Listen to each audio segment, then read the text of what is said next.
과거 뉴스 속 오늘은 어떤 일이 있었을까요? 영상으로 떠나는 라떼 뉴스 여행. 영상실록 오늘 N. 안녕하세요. 아나운서 조진혁. 아나운서 조혜진입니다. 진혁 씨, 저는 이 방송을 진행을 하면서 매일 공부하는 느낌이에요. 맞아요. 저도 매일 공부를 하고 있는데요. 과거에 어떤 일이 있었는지 영상실록 오늘 N으로 배우고 네. 또 검색까지 해서 찾아보게 되더라고요. 맞아요. 그런 의미로 과거의 오늘은 또 어떤 일이 있었는지 궁금해지는데요. 빨리 만나보고 싶어요. 맞아요. 네. 과거 속 오늘은 어떤 일들이 있었는지 한번 보시죠.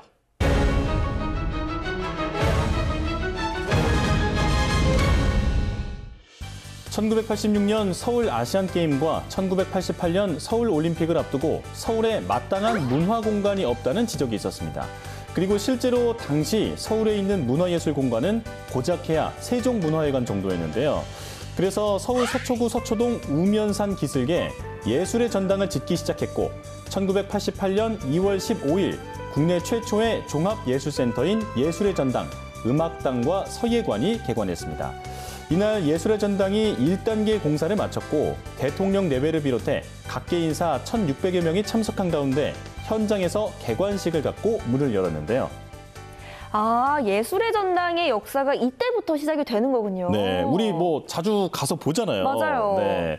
자, 일단 세계 각국 인사가 우리나라에 오고 내세울 만한 것들을 하나씩 만들어가던 시기에 탄생한 건물입니다.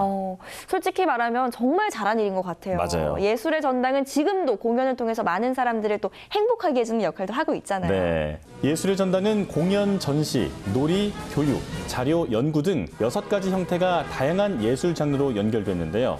각각의 전문 공간에서 공간별 독자성과 연계성을 유지하도록 1988년 음악당과 서울 서예박물관을 개관, 이어서 1990년 한가람 미술관과 예술자료관을 개관했으며 마지막으로 1993년 오페라 하우스에 이르기까지 단계별 개관을 통해 오늘날과 같은 대형 복합 문화공간으로 자리 잡았습니다.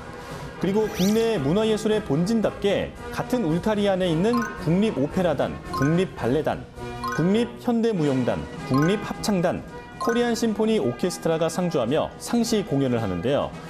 국립국악원, 서울시립교향악단과 KBS 교향악단도 여기서 자주 공연을 하고 있어서 공연장의 활용도는 정말 높다고 할 수 있습니다. 예술의 전당 건립을 위한 최초의 논의는 1982년 문화공보부가 주도했는데요. 당시 민족문화예술의 진흥, 전통문화의 계승 발전을 위한 토대를 구축하고 국민들에게 문화예술을 향유할 기회의 폭을 넓힐 필요가 있다는 의견이 나왔습니다. 그리고 1984년 11월 15일 서초구 우면산 일대에 착공했으며 1986년 12월 24일 재단법인 예술의 전당이 설립됐습니다. 예술의 전당 건립공사는 예산 문제로 1단계는 1984년부터 1988년까지, 2단계는 1988년부터 1993년으로 나눠서 진행했습니다. 저는 사실 예술의 전당에서 하는 전시도 좋아하지만 건물이 너무 예쁘게 생겼잖아요.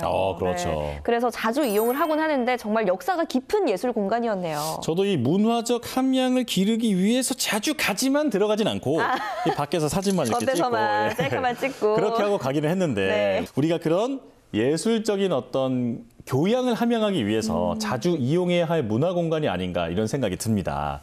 자, 그럼 이번에는 1953년으로 떠나보겠습니다. 1953년 2월 15일 대통령 긴급명령 제13호에 의거 임시수도 부산에서 제1차 통화금융조치가 실시됐습니다.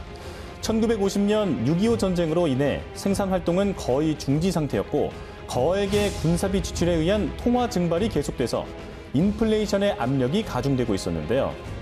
1953년 휴전의 기운이 감돌아 연합군에 대한 대여 중지와 국제연합 한국부흥단의 부흥계획 착수, 그리고 미국의 경제 원조 전망이 호전되고 있었습니다. 그때 통화개혁을 하지 않았더라면 지금까지도 우리는 엽전을 사용하고 있었을지도 모르겠네요. 그렇죠. 예. 월급도 엽전으로 받았다고 생각 한번 해보세요. 그럼 월급날에 이거를 이제 지게로 해가지고 이거 지금 남자들만 월급을 좀 더 많이 가져갈 수 있었겠는데요? 예시 한 10번 왔다 갔다 했을 수 있어요. 가서 이렇게 하나하나 세고. 그러니까요. 세는 재미는 있었겠어요. 그러게요. 그쵸? 네, 하루 종일 샜겠죠. 네. 통화개혁 조치 기간 중에 생활비에 한해 1인당 5만 원까지 구화 100원대 신화 1환으로 교환하고 그 밖에 일체의 원화 예금에 대해 지불을 금지했는데요. 이에 따라 모든 거래 및 원화 표시 금전 채무는 100대 1의 비율로 절하돼서 그 단위는 이전의 원에서 환으로 개칭됐습니다. 그러면 화폐 단위는 원에서 환으로 다시 바뀐 건데 지금 우리는 원으로 사용하고 있잖아요. 그렇죠. 언제 다시 바뀐 거예요? 이게 1962년 6월에 다시 한번 제2차 통화 개혁이 실시되는데요. 그때 환에서 원으로 다시 바뀐 겁니다. 아, 그렇구나. 와, 역시 역사는 알면 알수록 너무 신기한 것 같아요. 그러니까요. 우리가 예전에 환을 썼다. 이거 잘 와닿지 않잖아요. 맞아요. 네. 자, 그럼 이제 다른 역사를 살펴볼까요? 1969년으로 가보겠습니다. 1969년 2월 15일 콩코드 여객기가 첫 선을 보였습니다. 콩코드 여객기는 영국과 프랑스가 공동 개발한 초음속 여객기인데요. 이날 시험 비행을 위해 프랑스의 툴루즈 공항에 모습을 나타냈습니다. 알루미늄 합금으로 제작됐고 가늘고 긴 삼각 날개와 4개의 엔진을 지닌 콩코드. 보름 뒤 28분 동안의 첫 비행을 성공적으로 치르고 7년 뒤인 1976년 상업 운항을 시작했습니다. 이 콩코드 비행기가 실패작이다, 아니다, 뭐 여러 가지 말들이 많더라고요. 맞아요. 이게 아무래도 최초로 뭔가 나오면 그 시행 과정에서 여러 가지 시행착오도 겪고 맞아요. 그 후에 단점도 보완되고 이런 과정들이 있는데 그렇다 보니까 좀 뭐 실패작이다 이런 얘기도 나왔던 것 같아요. 아니 근데 혹시 콩코드 여객기는 아직도 운항 중인가요? 콩코드 여객기는 27년 동안 유럽의 런던 히드로 공항과 파리 샤를 드골 공항에서 미국의 존 F 케네디 국제공항, 워싱턴 덜레스 국제공항 사이를 정기 운항했습니다. 그리고 2003년 11월 26일 마지막 비행을 한 후에 콩코드 여객기는 공식 운항을 종료했는데요. 3시간 만에 뉴욕과 런던을 오가는 등 음속의 2배였던 콩코드 여객기는 시대를 너무 앞서갔던 여객기로 남아있습니다. 당시에는 이 여객기의 비용 부담이 너무 커서 실용성에서 조금 문제가 있었는데요. 아마도 요즘 같은 시대에 태어났으면 잘 운항되고 있지 않을까 이런 생각이 드네요. 언젠가는 이 초고속 비행 시대 다시 오지 않겠습니까? 그렇죠. 네, 기대해 보겠습니다. 그리고 과거의 오늘에는요. 1946년 세계 최초의 전자계산기 애니악의 등장, 1975년 긴급조치 145 위반 구속자 석방이 있었고요. 같은 해 동해에서 해군의 50톤급 북한 괴뢰 무장 간첩선의 격침, 2013년 러시아 우랄 산맥의 운석 낙하 등의 일도 있었습니다. 자, 저희가 오늘 이렇게 과거 뉴스를 하나씩 살펴봤는데요. 영상실록으로 만나본 오늘의 과거, 여러분은 어떠셨나요? 그럼 다음 시간 더 알찬 오늘의 뉴스로 만나요.